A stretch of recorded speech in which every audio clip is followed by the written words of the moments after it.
गंगा दशहरा की आप सभी को हार्दिक शुभकामनाएं। गंगा दशहरा का पर्व ज्येष्ठ मास की शुक्ल पक्ष की दसवीं तिथि को मनाया जाता है।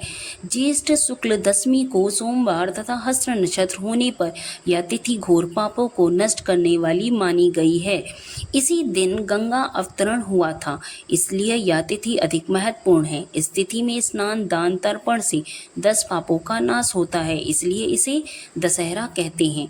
इस दिन गंगा में स्नान का विशेष महत्व है। गंगा स्नान से व्यक्ति के सारे पापों का नाश हो जाता है। यह जल वर्ष भर रखने पर भी खराब नहीं होता। आइए अब इसकी कथा विधि शुरू करते हैं। प्राचीन काल में अयोध्या में सगर नाम के राजा राज्य करते थे। उनके केसनी तथा सुमति नामक 2 रानियां थीं। केसनी से अंशुमान नामक पुत्र हुआ तथा सुमति के 60,000 पुत्र थे। एक बार राजा सगर ने अश्वमेध यज्ञ किया। यज्ञ की मूर्ति के लिए एक घोड़ा छोड़ा गया। इंद्र यज्ञ को भंग करने हेतु घोड़े को चुरा कर कपिल मुनि के आश्रम में बांध आए। राजा ने यज्ञ के घोड़े को खोजने के लिए अपने 60,000 पुत्रों को भेजा। घोड़े को खोजते खोजते वे कपिल मुनि के आश्रम में पहुंचे तो उन्होंने यज्ञ के घोड़े को वहां बंधा पाया। उस समय कपिल मुनि तपस्या कर रहे थे। राजा के पुत्रों ने कपिल मुनि को चोर चोर कहकर पुकारना शुरू कर दिया। कपिल मुनि की समाधि टूट गई तथा राजा के सारे पुत्र कपिल मुनि की क्रोधाग्नि में जलकर भस्म हो गए। अंशुमान पिता की आज्ञा पाकर अपने भाइयों को खोजता हुआ जब मुनि के आश्रम में पहुंचा तो महात्मा गरुण ने उनके भाइयों के भस्म होने का सारा वृत्तांत उन्हें सुनाया। गरुण जी के अंशुमान को यह भी बताया कि यदि इनकी मुक्ति चाहते हो तो गंगा जी को स्वर्ग से धरती पर लाना होगा। इस समय अश्व को ले जाकर अपने पिता के यज्ञ को पूर्ण कराओ। इसके बाद गंगा को पृथ्वी पर लाने का कार्य शुरू करना। अंशुमान ने घोड़े सहित यज्ञ मंडप में पहुंचकर राजा सगर से सब वृत्तांत कह सुनाया। राजा सगर की मृत्यु के पश्चात अंशुमान ने गंगा जी को पृथ्वी पर लाने के लिए तप किया, परंतु वह असफल रहे।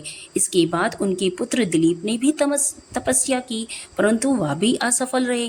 अंत में दिलीप के पुत्र भागीरथ ने गंगा जी को पृथ्वी पर लाने के लिए गोकर्ण तीर्थ में जाकर कठोर तपस्या की। तपस्या करते करते कई वर्ष बीत गए। तब ब्रह्मा जी प्रसन्न हुए और गंगा जी को पृथ्वी लोक पर ले जाने का वरदान दिया।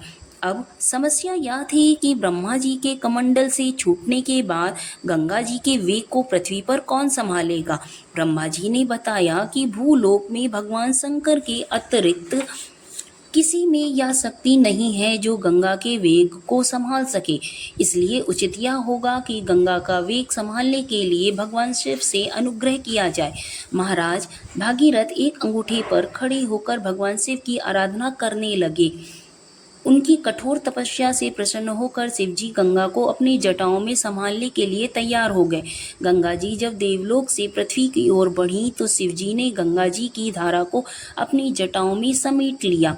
कई वर्षों तक गंगा जी को जटाओं से बाहर निकलने का पथ न मिल सका। भागीरथ ने पुनः अनुग्रह किया। शिव जी गंगा को अपनी जटाओं से मुक्त करने के लिए तैयार हुए। इस प्रकार शिव की जटाओं से छूटकर गंगा जी हिमालय की घाटियों में कलकल निनाद करके मैदान की ओर बढ़ी। जिस रास्ते में गंगा जी जा रही थी उसी मार्ग में ऋषि जन्यों का आश्रम था। तपस्या में विघ्न समझकर वे गंगा जी को पी गए। भागीरथ की प्रार्थना करने पर उन्होंने पुनः जांग से निकाल दिया। तभी से गंगा जन्यु पुत्री जानवी कहलाई।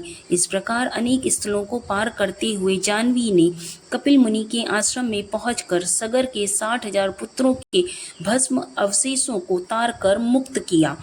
उसी समय ब्रह्मा जी ने प्रकट होकर भागीरथ के कठोर तप तथा सगर के 60,000 पुत्रों के अमर होने का वर दिया तथा घोषित किया कि तुम्हारे नाम पर गंगा जी का नाम भागीरथी होगा। अब तुम जाकर अयोध्या का राज संभालो। ऐसा कहकर ब्रह्मा जी अंतर्ध्यान हो गए। इति श्री गंगा दशहरा कथा संपूर्णम। हर हर महादेव।